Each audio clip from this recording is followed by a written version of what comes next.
Aslida har birimizning uyimizda shunday apparat bo'lsa-yu, soch turmagi haqida umuman qayg'urmasak. Sochni tartibli va tekis qilib yig'guncha qayta-qayta urinishlar, bilaklar tolib qolishi. Bu opa-singillarimizga yaxshigina tanish holat. Bugun klassik uslubda soch yig'ish usulini ko'rsatamiz. Klassik obrazda tartiblilik juda muhim. Bu o'z-o'zidan soch turmagiga ham tegishli. Hozir men sizlarga shunday soch turmagini ko'rsatib beraman.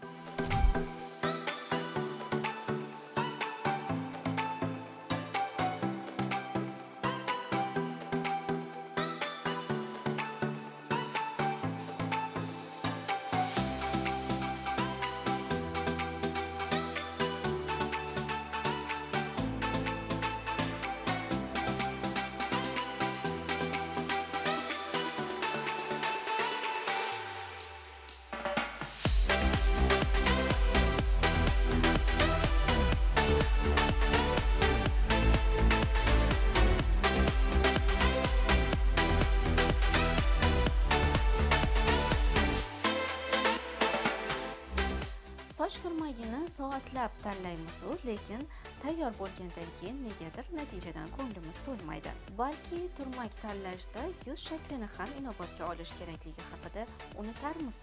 Bu borada 3 ta muhim tavsiyamiz bor. Dumaloq yuzlar uchun yuzni cho'zib ko'rsatuvchi uzun yoki asimetrik turmaklar qilsa bo'ladi.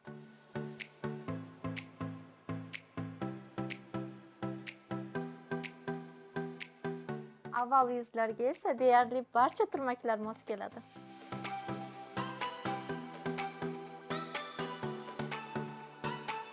Kvadratsimon yuz uchun esa yumshoq to'lqinli yon tomonga tushgan sochlar mos keladi.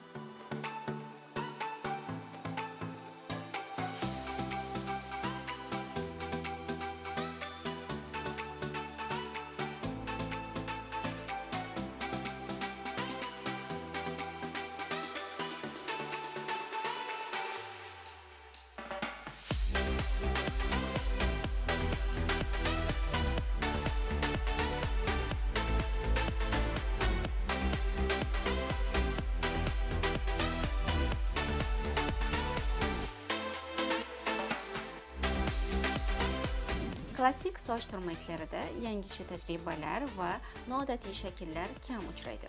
Aksincha, aniq chiziqlar va tekislik muhim hisoblanadi. Bunday turmak insonning o'ziga bo'lgan ishonchini orttiradi. Yakuniy obrazni birgalikda ko'ramiz va baho beramiz.